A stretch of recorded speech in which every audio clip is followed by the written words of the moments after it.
Hello, everybody. Good afternoon, and welcome back to the Celtic Way YouTube channel, YouTube, Twitter, and Facebook as well. We're joining us, and today we're delighted to be doing a match preview and a team reaction video. Today, I'm delighted to be joined by Tony Haggerty, who seems to be stuck in a cube somewhere. Tony, how you doing? Yes, I'm live and present at Tynecastle in the press box, and they've got perspex above the desks, so it's a big piece of perspex. The sun's shining, it's the sunny east, it's got the feel of a big game today. Really looking forward to this one, Ryan. It has all the hallmarks of being a classic game, so looking forward to it. Yeah, but before I read out the team and the substitutes, which you can see at the bottom of the screen, can I just direct everybody to the top of the screen? These videos are brought to you by MPH Group, Scotland's award-winning family-run all-trade specialist covering all of mainland Scotland. Every service you opt for automatically enters you into MPH's incredible holiday giveaway. You could win a 7-night stay at the luxurious 5-star Moon Palace Resort in Cancun, Mexico. All the links are in the description below. You'll get their TikTok, you'll get their YouTube, their website as well. Anything that you're looking for. If you're looking for experts in plumbing, heating, kitchens or bathrooms, then look no further than MPH Group. So yeah, getting into talking about the team and previewing the match. As everybody can see at the bottom of the screen, we've put the starters and the subs. The team today is Joe Hart in goals, Alistair Johnson, Cameron Carter-Vickers, Liam Scales and Greg Taylor. That makes up the defence. In the midfield, it's McGregor and Hatate. The attacking players are Maeda, O'Reilly and Palma. And then up front is Kyogo. The subs are Bain, Phillips, Yang, Turnbull, O, Tiboki Awata, Bernardo, Forrest and Ralston. Just off the bat, Tony, we do predicted 11s before every game. You and I sometimes pick the same team, but we always talk about how a lot of positions pick themselves and how I think Brendan Rodgers can probably make it easy for himself by playing the informed players and the players that are there and deserve to be there.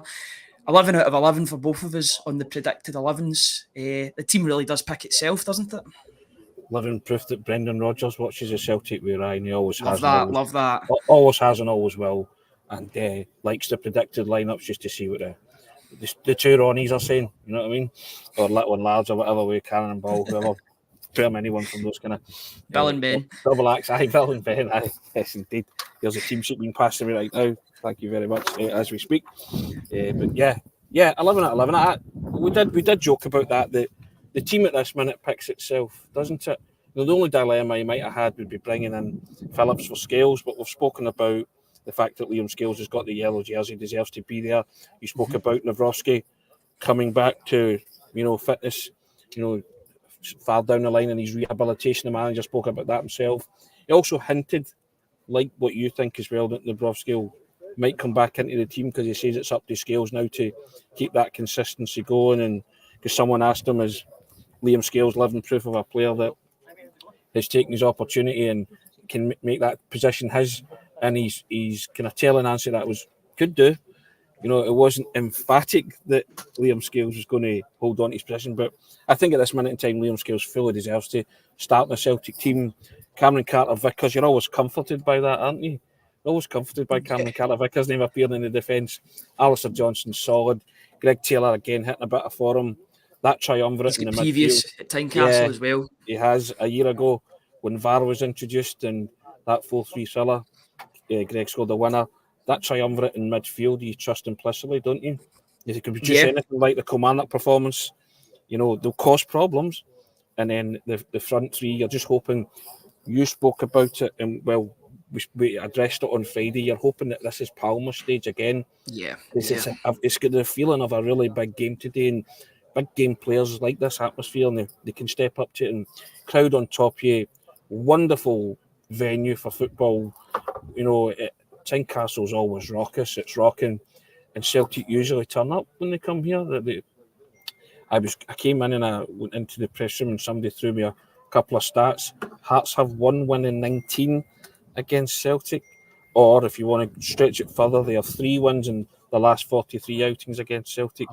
So that's an incredible stat. I can remember 2 of them quite clearly. Yeah, of course, I remember they stopped the undefeated streak. Yeah, the 69, 4-0. Yeah, the 4-0. I remember was it Kyle Lafferty scored? Was it Harry Coxon that scored in that game? Yeah. And then there was and then there was Rodgers. Ange's first game. And then there was the. Yeah. Yeah, absolutely. I can Yeah, remember yeah, off. yeah, I was thinking about the game that Kouassi played, and they had a bit of yes, a shocker.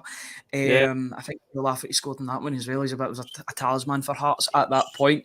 Yeah, but those games really stand out. But yeah, you look at the record, and the record says the complete opposite. So this is a happy hunting ground traditionally for Celtic. The correct. stats don't lie, and Celtic have got to just use that. They've got it's a great pitch, with a great atmosphere. These are the atmospheres that Celtic players will be desperate to play in. It almost feel like one of those sort of European nights in terms of how Yeah, raucous the atmosphere is going to be. And they've got to take that and use it to their advantage. Just looking at that team, I think the big thing for me anyway is Palma is fancied again. He's made that left wing position. We're presuming he's going to be playing on the left wing. He's made that position his own for sure. And, you know, you're hoping he can make it 3 goals in 3 games in the Premiership. I know he was unlucky with that goal, that disallowed goal against Lazio. We've talked about that ever since, but his shooting boots have certainly been on. He's a player with plenty of confidence. He's been doing it for Honduras as well. He seems to be really, really. He's had a confidence boost since he's joined Celtic. It's as if he's believing he's hyped now, yeah, and yeah. all the better for it. Stage is set here for him to go and grab that mantle again, isn't it? And make it 3 domestic games and just continue on his rich vein of form. And as I say, it's got the feeling of a big game today, Ryan. And the pendulum of pressure, if you want to call it pressure, has swung back to Celtic. The gap's been reduced to 4. Celtic now have to go out and consolidate that 7-point lead at the top by winning. But players like that. Players love those situations. Just go out and win. There's no alternative. Just go and perform, be clinical, be professional, and do the job. They always say, you win your individual battles, but you've got every confidence in that team to go out there and perform, haven't you? Yeah, of course, Celtic aren't the Celtic men's team aren't the only team that are playing just now. The Celtic women are playing. I believe they've just went 1-0 up against Rangers. Yeah. So all the best for them as they get. I think they're in the second half of the game now. So all the best to them in the remaining time they've got on the pitch. But yeah, this is a really, really exciting game. A big chance, due to results yesterday, that gap has been closed slightly. But it's up to Celtic to reopen that 7-point gap at the top of the league, and they can do that with a win against Hearts. Stephen Naismith will be firing his team up. We know he's played for Hearts, he's played for Rangers as well. He's played against Celtic a lot of times in his career, for Kilmarnock too. He won't need any second invitation to fire his team up for this game. He was one of those players that you knew would be fired up for a game against Celtic regardless of who he was playing for. So yeah, you're expecting a fight back from Hearts. They have been up and down this season with regard to their form. They've been winning a bit more games than they were at the start of the season. But yeah, I think form goes out the window for these games. I know we talk about the stat sheet, they've only won 3 games in 40 odd, or whatever that stat was, but these games are different. You've got to earn the right to win, regardless of the form that you're coming up against with regard to Hearts, haven't you? Ryan, you know what you're coming up against today. It's going to be robust, for want of a better expression. Hearts players will be in the Celtic's faces, and quite right, they're going to try and use the crowd to their advantage as well. The fact that there's only 570 Celtic supporters here today, or just over 500, I think it's 570 odd, isn't it? So you've got to try and use all that to your advantage, but Celtic know what to expect. The manager knows what to expect as well. Bearing in mind his first ever game that he took charge of Celtic domestically was here when Celtic won 2-1. Scott Sinclair came off the bench and scored. So it was a happy hunting ground for him. So he's been over the course and distance before. He can drum it into the players that have been here, like Callum McGregor, who know the score. Even guys like Cameron Carter-Vickers are veterans. He scored the last time he was at Tynecastle. So yeah, I think the players are well drilled in what they're facing today, and they will know exactly what they're coming up against. But again, I go back to it and I say I trust this team implicitly, and if they turn up, Ryan, then for me there's only going to be one winner, and I think if they turn up, they could win emphatically as well. I was really impressed with them against Kilmarnock, and now want to see them continue that. And even though they've had a wee layoff, I want them to come out the blocks pretty quickly. And I would like to see a kind of performance. Remember the quarter-final performance last year when they won 3-0 and really dominated from start to finish, the one that Cameron Carter-Vickers scored. I'd like to see a Celtic team impose themselves on Hearts again like that and do the job and do it quickly and make it easier on themselves. And then the manager can maybe rest players and bring on a few of those who are on the bench after a certain amount of time, so they can come on and have an impact. But I trust this team, trust the manager, and I trust that midfield. And you know my thoughts. If you give Kyogo the ball in the areas that matter, he will score. And I'm expecting big things from Palmer today.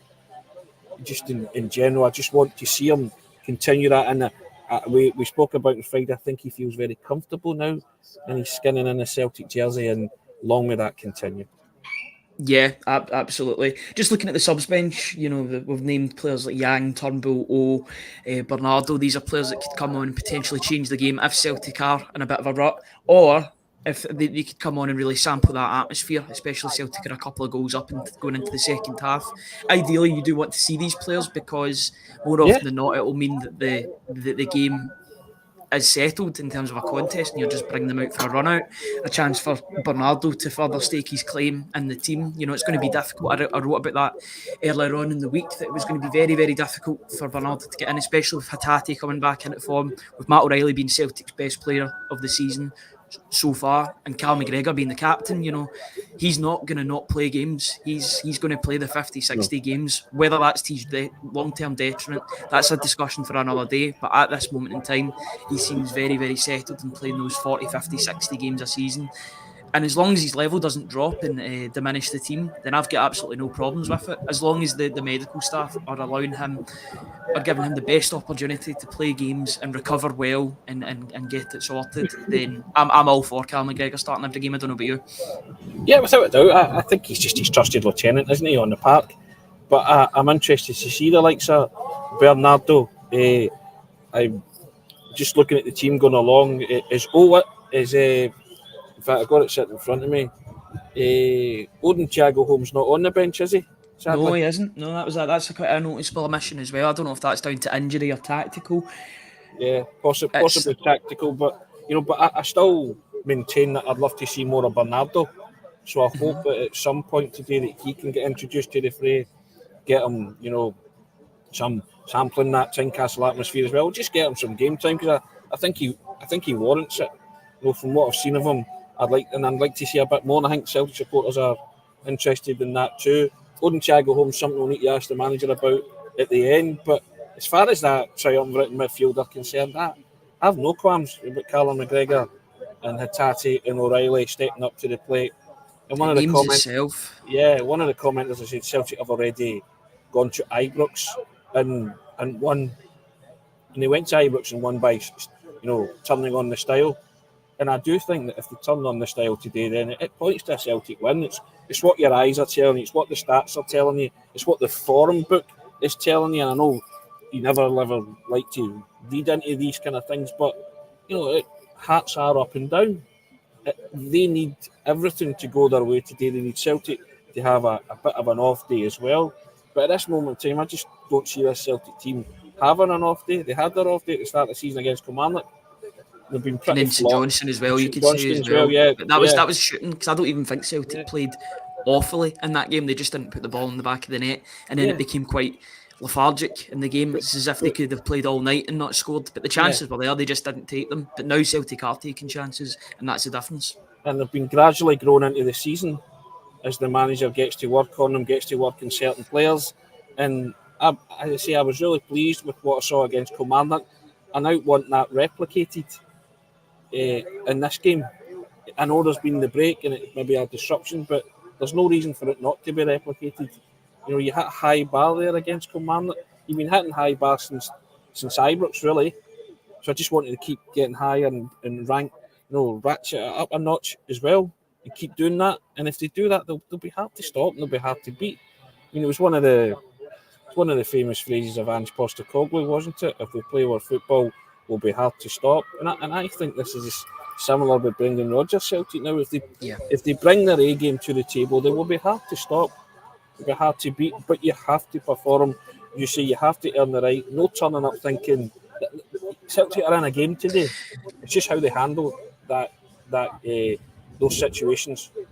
Yeah, that game in 2018, I think it was 2-0 to Hearts. I felt like Celtic turned up on the day just expecting to win, and they get a mighty shock, because Hearts were well up for it. Yeah. And it's a given that Hearts are going to be up for this game. It's all about Celtic matching those levels. If they can match those levels, don't allow the occasion to get the better of them. Because as an occasion, Tynecastle, away Always from an home occasion. at Tynecastle is always an occasion. They can't play the occasion. They can't get drawn into Hearts' game.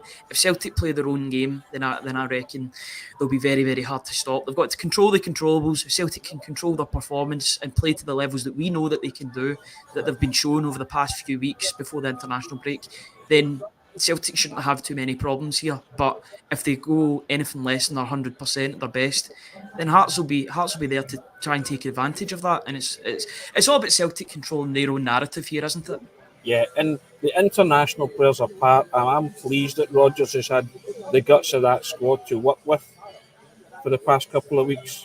The international players are international players for a reason. They're your star quality, star turns, aren't they? They don't need So, coached in a yeah, sense. but not so much they don't need coached. Everybody needs coached to a level, but they're a way enhancing their experiences, their football experience. Whereas the guys that remain at home, Brendan can talk to them, can get into their heads and stress how important it is to win games like this. The mindset, the internationals have that kind of mindset. I'm not saying the other guys don't, but you can stress it even more. Ryan, that's the point I'm making. When you're away in international duty, you're playing against a calibre and a class of player which enhances your own techniques, enhances your own abilities. It's always a great experience, win, lose or draw, when you're away with internationals. So Yeah. I take that as a given, because you look at the internationals that went away: Cameron Carter-Vickers, Alistair Johnston, Callum McGregor, Greg Taylor, Matt O'Reilly, Lewis Palmer, Kyogo, Hatate. They are the shining lights in your team, aren't they? Yeah, I was just having a look at all the players that would have been away on international duty. Now, obviously, Hart isn't involved with England anymore. Maeda wasn't called up. I think it was due to a fatigue or sort of a knock that he picked up after the Kilmarnock game that maybe turned into fatigue as well. But apart from that, everybody else on that list, even Scales, O'Reilly got called up late on for that second game. I know he never played. It's a team full of internationals. That's a really, really high accolade for Celtic to hold, having all these players away on international duty. It means that the fringe players can go away. But, even those fringe players such as Bernardo, he's away with the under-21s. He's scoring goals. He's very highly rated. Going to be difficult for him to break into the senior Portugal side. I think you're seeing the same as remember when Edouard was doing everything for the under-21s in France. There's always going to be that barrier between the under-21s and the senior team, unfortunately, because look at the players you've got coming up against. We'll be facing one of those French senior players on Wednesday, and Antoine Griezmann. Hat-trick last night, a guy that's very, very much in form at the moment. Just I just want to call out the comment section. Just get your predictions in for what you think the scoreline will be, and while we wait for them coming through the comments, I just want to talk about Kyogo, because he's not scored in the league in over a month, which is quite amazing. I know it's his high standards, and I know that other players have been taking up that responsibility in his absence of goals. Yes, he did score against Lazio, a really, really good finish, but I think the last time he scored was against Dundee at home, so it has been a bit of a while. And we know that Kyogo has a great record at Tynecastle. He knows all about this place. He knows how to score at this venue. Is today the day where he breaks that mini goal drought by his standards? Because by his standards, it is a goal drought. Yeah, by his impeccably high standards. Matt O'Reilly was joking about that as well. Yeah. The fact that it's Kyogo in it. That's what he said in his press conference. For those who are fluent in the film Airplane from the 80s, it's kind of that minute bit where the pilot says, "And we've ran out of coffee." Kyogo's no scored for a month. All hell breaks loose. He scores for his international team in midweek. I think any kind of doubts about any kind of drought were washed away with that. He's still contributing, Ryan, though, isn't he? And I know the manager's asked him to play a different position. My thoughts on that. I just love him as an out-and-out striker, where he's in the box, 6-yard box, and trying to get on the end of crosses coming in, and just feed him in there and he'll score. And I know the manager wants to become 20, 30, 40 yards from goal, link up the plate. I get that. I'm not disputing what the manager wants from him. You really don't like that? I don't like it, because I just think you've got a natural position for a reason, right? he's a natural instinctive goal scorer. But you could also say that's O'Reilly's world as well that he's delving into. That's O'Reilly's the realm. And I'm bowing to the manager's knowledge on that. I'm not having a pop at that. I just want Kyogo where he can score, where he doesn't go a month without scoring because maybe his game's been tweaked a bit and he's not been in the position and stuff. Because I don't remember him in that month missing chances galore to score. He got the only a chance chances against, I remember are the ones against Kilmarnock. He had those, or a chance that it could have easily been played towards him, and he didn't get the ball from Maeda, and he looked quite annoyed at Maeda when he didn't get that ball through. So the chance against Lazio, he scores. Chance in midweek for his country, Japan, Samurai Blue, he scores. That's where he's most effective. Right? That's where he's most effective, right? And I'm not saying, I'm not having a pop at Brendan Rodgers. It's just my own personal preference for Kyogo. I love him in there where it hurts. That ball across the face, in there all the time, making those darting runs to the near post, back post, call it what you like. I just think he's more effective there. And I think he could score 30 goals plus this season by just staying there. And I think days like today, when you have the likes of Maeda and Palmer and O'Reilly bombing forward, and I would say my thing today was I would say to Palmer and Maeda especially, see you're crossing into the box, it has to be on the money. You have to pick this wee guy out. You have to find him. You don't need to tell Matt O'Reilly to find Kyogo. He's done it countless times. He knows where he goes. He sees the game in pictures. Both of them do, for either the pass or the run to accept the pass. So I'm quite happy about that. So I just want to see him play as a traditional kind of number 9 today, to be honest, because I think there's joy to be had against this Hearts defence, because that's one area where Hearts have been underperforming. So I think if you give them something to really worry about with Kyogo, playing the shoulder last defender, all that kind of stuff, playing in those pockets and finding them with killer deliveries, because a lot of it comes down to that as well, doesn't it? Yeah, absolutely. Just a comment coming up about Brendan Rodgers here.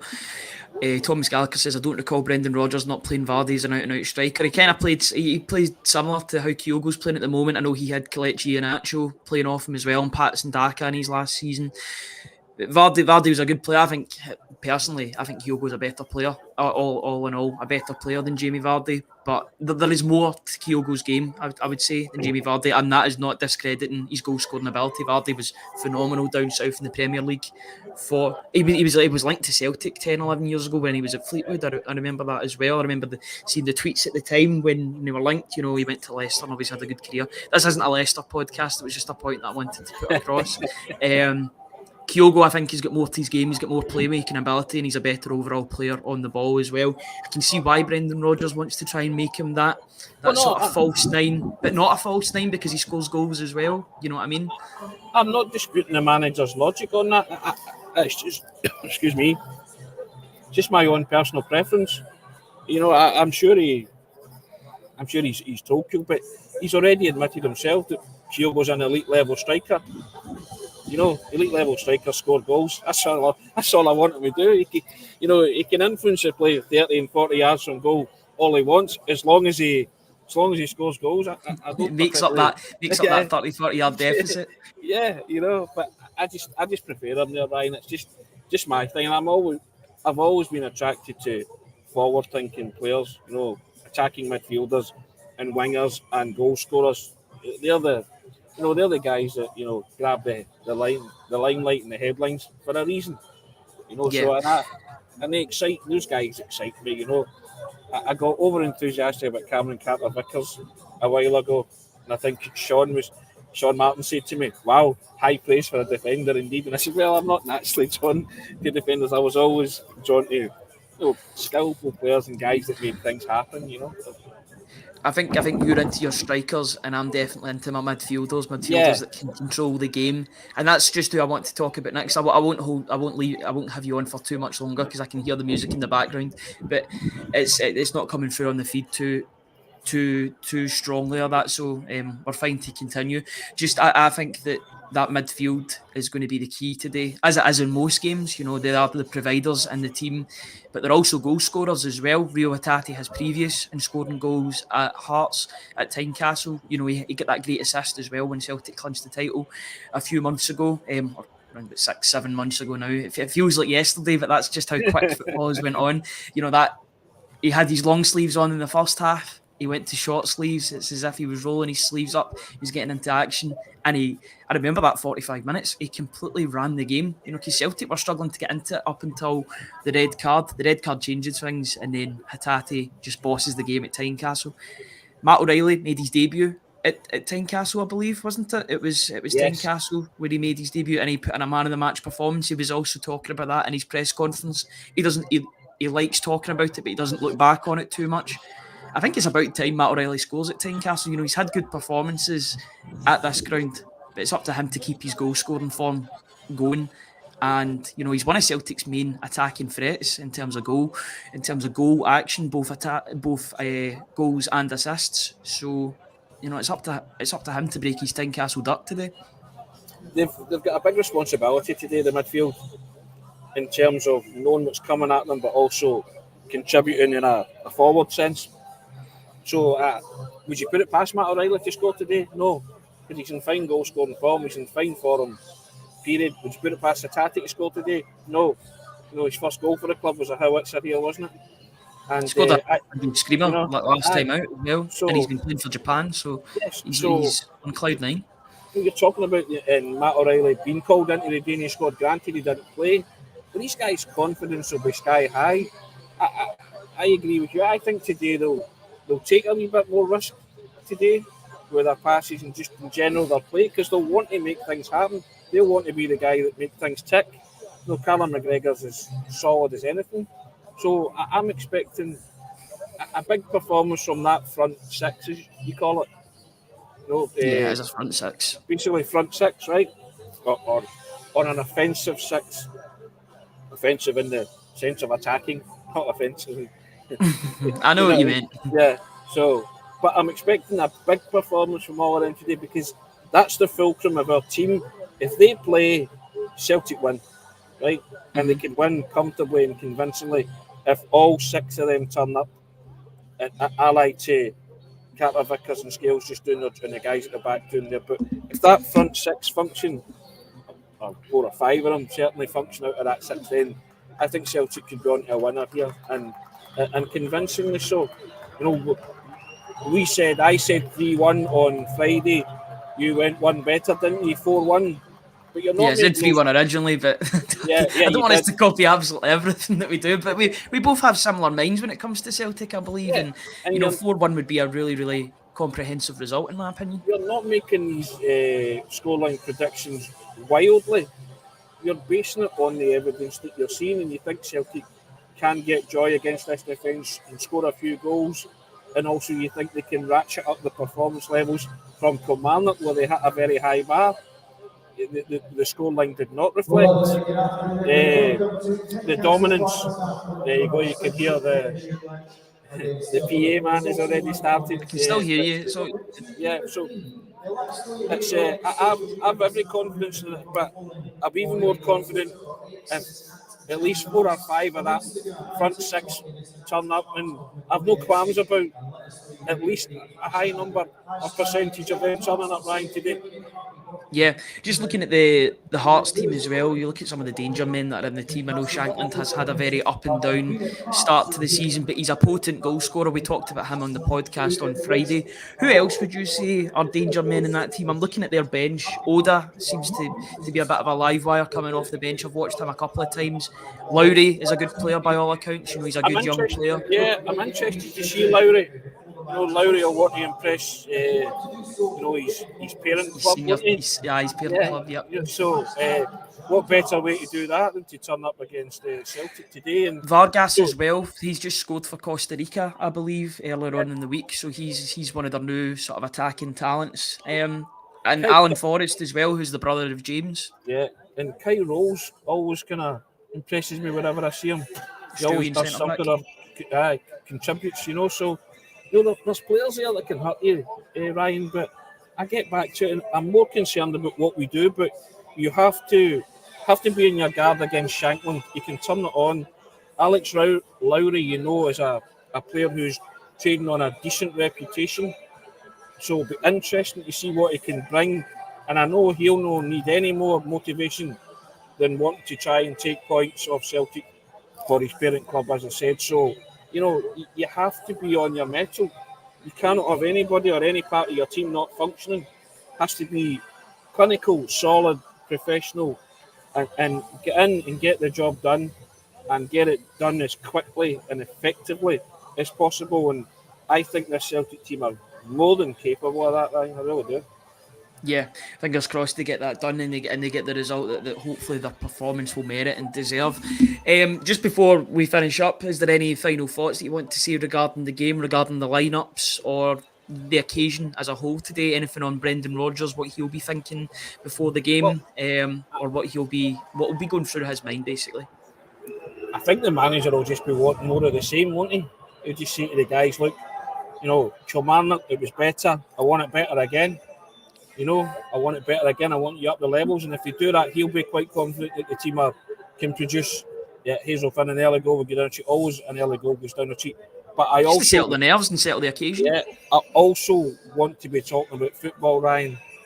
This time last year, Celtic were talking about VAR and all sorts of controversies, weren't they?